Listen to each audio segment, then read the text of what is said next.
El suelo estaba helado, pero eso no era lo que más dolía. Era esa sensación de que algo dentro de él se apagaba, como una vela que lucha contra el viento.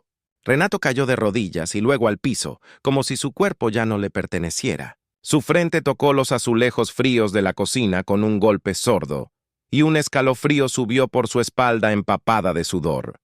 Los temblores le recorrían como una corriente eléctrica incontrolable. Las manos que tantos números habían ordenado en planillas impecables, ahora temblaban sin sentido. Le costaba respirar. Cada parpadeo era una pelea contra la oscuridad. A escasos metros, el frasco de jugo de naranja brillaba bajo la luz de la mañana, inalcanzable, como una promesa rota. Y entonces, ese pensamiento, ¿qué será de ellos sin mí? Fue un susurro interno, casi un lamento. Luego nada. El silencio del barrio fue rasgado por el grito agudo de una sirena. Las ruedas de la ambulancia chillaron al frenar. Marina gritaba su nombre. Sofía lloraba sin entender por qué su papá no respondía. Pero Renato ya había cruzado un umbral invisible, uno donde el tiempo se detiene y el cuerpo se convierte en peso muerto. 8 horas después, bajo la tenue luz de una habitación de hospital, Renato abrió los ojos. Todo estaba seco, la garganta, los labios, incluso la esperanza. Su rostro reflejaba más que agotamiento. Era la expresión de alguien que había cruzado la línea y no sabía cómo volver. El médico, con voz serena pero cargada de gravedad, le soltó la frase que partiría en dos su forma de entender su propia enfermedad. Una frase que no solo lo desarmó, sino que lo enfrentó a una verdad inquietante. Renato, el problema no es que hiciste todo mal. El problema es que hiciste todo exactamente como te dijeron. Y eso te está matando. Y así comenzó el derrumbe. Pero en aquella mañana de martes, antes de saber nada, mientras su cuerpo era trasladado y el sonido de la ambulancia se alejaba por las calles vacías, Renato aún creía que estaba ganando la batalla. Lo que no sabía es que estaba jugando con las reglas equivocadas. ¿Qué ocurre cuando todo lo que te enseñaron para sobrevivir es lo que te está empujando al borde del abismo? Los síntomas no gritan, susurran. Se deslizan por la rutina como sombras imperceptibles hasta que un día se quedan a vivir contigo. Renato lo notó primero en los pies. Era un cosquilleo suave, casi como si caminara sobre alfombra estática. Durante las reuniones largas, cuando los minutos se volvían horas y las decisiones flotaban en el aire en forma de cifras, sus pies comenzaban a arder como si se encendieran desde adentro. Mala postura, pensaba, moviendo los dedos en el interior de los zapatos, buscando alivio sin saber que ya era tarde. Pero luego llegaron las descargas, como pequeños relámpagos que nacían en sus pantorrillas y subían con furia contenida. Empezó a registrar cada episodio con meticulosidad casi obsesiva en su libreta azul, donde cada palabra parecía una súplica disfrazada de control. Lunes. Hormigueo como corriente. Pierna derecha. Glucosa. 95. Medicación sin cambios. La niebla en sus ojos llegó sin anunciarse. Comenzó como un velo al final del día, una especie de cansancio visual que no se iba con descanso. Después de las 6 de la tarde, las letras se distorsionaban como si estuvieran bajo el agua. Los números bailaban. Renato parpadeaba una y otra vez. Se frotaba los ojos como un niño frente al televisor. Cambiaba la distancia del monitor. Nada devolvía la nitidez. «Tal vez necesitas lentes», dijo Marina, sentada a su lado con el periódico en las manos. Pero su voz cargaba algo más que una sugerencia. Era una súplica disfrazada de normalidad. La sed lo acosaba con saña. No era una sed común. Era una exigencia visceral que lo despertaba cada madrugada con la boca seca, la lengua áspera, el paladar pegajoso como cartón viejo. Caminaba a oscuras hasta la cocina, como un náufrago en su propia casa, y bebía agua como si intentara apagar un incendio invisible. El sonido del filtro llenando el vaso se volvió un himno nocturno. Marina en silencio fingía dormir. Pero Renato escuchaba cómo su respiración se alteraba con cada paso suyo hacia el baño. Todo eso no podía ser normal. Pero el miedo al diagnóstico era más fuerte que el síntoma. Y luego, el golpe real. La neuropatía se apoderó de sus pies como una invasión lenta y despiadada. Primero desapareció el calor, luego el dolor. Después cualquier sensación. Renato podía clavarse una tachuela y no sentir más que una vaga incomodidad. Sus pies, alguna vez veloces en la cancha de futsal, ahora eran dos cosas ajenas, distantes. Un recordatorio constante de que algo se estaba apagando desde adentro. Una tarde lluviosa, una piedra cualquiera entró en su zapato durante el trayecto del ómnibus. Caminó 6 cuadras sin notarla. Al llegar a casa, cuando se quitó las medias mojadas, la mancha amarillenta en el talón lo paralizó. Tenía una herida abierta, sucia, profunda. El borde rojo, inflamado. La carne, vulnerable, 3 meses. 3 meses de lucha. Muletas, vendas, antibióticos que lo mareaban, infecciones que amenazaban con escalar. 3 meses en los que entendió que su cuerpo ya no le pertenecía, que cada célula era un campo de batalla y que la sangre dulce era su peor enemiga. Pero no fue la herida lo que más le dolió. Fue la ausencia, la que se instaló lentamente entre él y Marina. Al principio, fue solo distancia. Después fue silencio. Finalmente fue una barrera invisible, hecha de inseguridad, frustración y palabras no dichas. La disfunción eréctil no solo le robó el deseo, le robó el reflejo de sentirse hombre, de sentirse visto. Marina lo tocaba con ternura, acariciaba su cabello con paciencia. Le decía que no era culpa suya. Pero los ojos no mienten. Ella también estaba perdiéndose en la rutina de cuidar a alguien que ya no podía sostenerla. Renato comenzó a evitar el espejo, a revisar su glucosa en silencio, temiendo cada nuevo número como una sentencia. 70 al amanecer, 380 después del almuerzo, 55 antes de dormir. Era un péndulo emocional. Una guerra sin estrategia, un cuerpo que ya no respondía, una mente que no encontraba sentido, un matrimonio en pausa. ¿Cómo seguir adelante cuando ni siquiera reconoces el cuerpo que habitas? Ese día no empezó distinto, pero cargaba algo en el aire, como el eco de una tormenta que se acerca. Renato se levantó a las 5:30, como siempre. Revisó el glucómetro, 72 miligramos por decilitro. Un número correcto, frío, casi indiferente.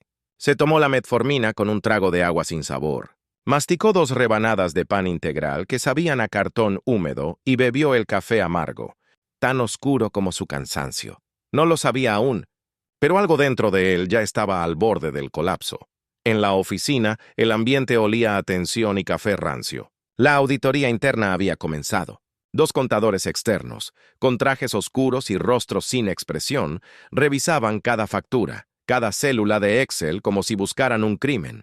Renato intentaba mantener la compostura, pero su jefe, una figura áspera de 60 años, con voz rota por el cigarro y paciencia deshilachada, no quitaba los ojos de su pantalla. Oliveira, estos números no cuadran, dijo, señalando con su dedo tembloroso y manchado de café. Si no resuelves esto hoy, mañana buscas otro trabajo. Renato tragó saliva, pero no respondió. Sabía que ese no era el momento para defenderse. Sabía también que el temblor en sus dedos no era solo por estrés. A las 11, 140 miligramos por decilitro. Nada alarmante. Glimepirida. Almuerzo en el escritorio. Pechuga grillada, lechuga, porciones exactas. Pero a las 2 de la tarde, el número en la pantalla titiló con brutal indiferencia. 410 miligramos por decilitro. Y allí se rompió algo. 410. 40 gramos de proteína, 10 de carbohidrato, 0 margen de error. Todo medido, todo bajo control. ¿Cómo era posible? Renato miró el glucómetro con una mezcla de rabia y desolación. Sentía que el aparato se burlaba de él, que cada número era una bofetada invisible. El cuerpo entero se le tensó, como si contuviera una furia silenciosa, una humillación inexplicable.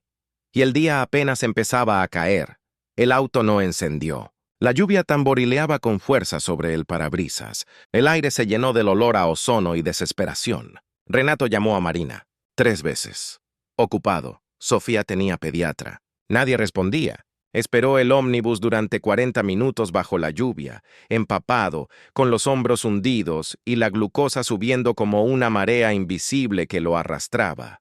Cuando llegó a casa, eran las 7. Abrió la puerta con la misma rutina de siempre, pero los pies le pesaban como cemento mojado. La camisa pegada a la piel. Los zapatos empapados dejando huellas oscuras sobre los azulejos. Sobre la mesa, una nota escrita con cariño apresurado. Llevé a Sofía al médico. Volvemos a las 9. Tu cena está en la heladera. Te amo. Insulina. 25 unidades. Ritual repetido. Aguja en la piel. Respiración contenida. Se dirigió a la heladera. Pero cuando extendió la mano hacia la manija, el mundo cambió de velocidad. Primero fue el vértigo, luego un tambor en el pecho, después el sudor frío en la nuca. Renato conocía esos signos. Hipoglucemia. El cuerpo se le volvía de papel, frágil y tembloroso. Las manos no respondían. El jugo de naranja estaba allí, frente a él, como una promesa cruel. Pero sus dedos eran torpes, desobedientes. No podía coordinar un solo movimiento. Se habló a sí mismo, como si la mente pudiera rescatarlo. Tranquilo, Renato. Solo respira. Solo abre la puerta. Pero ya era tarde. Las piernas se doblaron como ramas secas. Su cuerpo golpeó el suelo con un sonido sordo, un eco que se perdió en la cocina vacía. El último recuerdo fue el reloj marcando las 7:35. Y luego la nada. Cuando abrió los ojos, la luz blanca del hospital le quemó las pupilas. Un sabor metálico llenaba su boca. Sentía el brazo entumecido por el suero. Marina estaba allí, con los ojos rojos de tanto llorar. Sofía dormía en una silla de plástico, abrazando fuerte su muñeca. Todo parecía irreal, como una escena que no le pertenecía. «Papá casi se muere», susurró la niña a su muñeca. Pero yo lo desperté. «Yo lo salvé». Renato cerró los ojos. Una mezcla de gratitud y vergüenza le apretaba el pecho. El médico se acercó con una carpeta. Era joven, serio. Llevaba barba y una expresión que mezclaba conocimiento con impotencia. «Señor Oliveira, usted está haciendo todo según el protocolo. Pero algo no cuadra. Su cuerpo parece estar reaccionando contra el tratamiento». Las palabras fueron cuchillas. 4 años obedeciendo. 4 años siguiendo cada norma, cada dosis, cada consejo. ¿Y ahora? ¿Eso era lo que lo estaba destruyendo? Marina se acercó, temblando. «¿Qué significa eso, doctor?» El médico bajó la vista, tomó aire y dijo que necesitamos revisar todo desde el principio. Porque la verdad, aún no entendemos todo sobre esta enfermedad. ¿Qué pasa cuando el tratamiento se vuelve parte del problema y nadie tiene respuestas claras? Esa noche, mientras el hospital dormía y las máquinas zumbaban en su ritmo impersonal, Renato permanecía con los ojos abiertos, clavados en el techo blanco. La habitación olía a alcohol, a desinfectante, a espera. Pero dentro de él algo se estaba moviendo. Las palabras del médico no lo soltaban. Hay muchas cosas sobre la diabetes que aún no comprendemos completamente. Por primera vez en 4 años, Renato sintió que podía hacer lo que nunca se había permitido: dudar. No de su esfuerzo, no de su disciplina, sino del propio camino que le habían trazado. Y esa duda no era debilidad, era una grieta por donde podía entrar la luz. Cuando volvió a casa 3 días después, traía en el bolsillo nuevas recetas, pero en el pecho, la misma angustia. Y fue ahí, en ese espacio de incertidumbre, donde tomó una decisión que cambiaría todo. Iba a investigar por su cuenta. Las noches se transformaron en laboratorios. Mientras Marina y Sofía dormían, Renato abría la vieja computadora en la sala y se perdía entre pestañas de navegador, como un explorador que se niega a morir en una isla equivocada. Los clics del mouse se mezclaban con el zumbido de la nevera. Té sin azúcar, papeles con letras torcidas, tablas comparativas, subrayados, videos que pausaba para anotar frases en portugués arrastrado por Google Translate. El cansancio era físico, pero su mente estaba más despierta que nunca. Marina, preocupada, lo hallaba dormido sobre el teclado más de una vez. «Te vas a volver loco, amor», susurraba, acariciándole el hombro. Pero Renato ya no era el mismo hombre resignado de semanas atrás. Ahora tenía una certeza. Había más respuestas ahí fuera. Solo tenía que encontrarlas, hasta que llegó aquella madrugada. Silencio en la casa. Sofía dormida. Marina respirando despacio. Y en la pantalla, un video. Un médico norteamericano, cabello gris, acento pausado. Título de la conferencia: ¿Por qué algunos diabéticos empeoran siguiendo el tratamiento tradicional? Las palabras eran como lluvia sobre tierra seca. Resistencia inducida por medicamentos. Renato se quedó inmóvil. el corazón lento, el aire suspendido. Era como si alguien hubiera leído su diario. Describía todo: la hipoglucemia repentina, las subidas inexplicables, la pérdida de sensibilidad, la frustración ante tratamientos que ya no hacían efecto. Y entonces lo supo. No estaba loco, ni solo. Estaba mal orientado. Pausó el video. La pantalla se volvió negra, y en ese reflejo oscuro Renato se vio a sí mismo. Ojeras profundas, rostro cansado. Pero algo nuevo brillaba detrás de los ojos. Claridad. No era culpa suya. Nunca lo fue. Las lágrimas llegaron sin dramatismo. Eran sinceras, limpias. No eran de derrota. Eran el llanto sereno de alguien que por fin se encontró. Marina apareció en la sala. Lo vio así, en silencio, llorando frente a la computadora. ¿Qué encontraste?, preguntó, sentándose a su lado. Renato le mostró la pantalla. Encontré por qué nada funcionaba. Y más importante, encontré por qué puede empezar a funcionar. 6 meses después, en una tarde clara de domingo, Sofía corría entre los juegos del parque y él corría detrás sin ahogarse. Sentía el sol en la piel, la respiración acompasada, las piernas fuertes, el cuerpo vivo. Ese momento, pequeño y cotidiano, se convirtió en su victoria más grande, porque allí entendió que su vida no había empezado con el diagnóstico, sino con la decisión de dejar de ser paciente y convertirse en protagonista. A veces, lo más difícil no es seguir un tratamiento.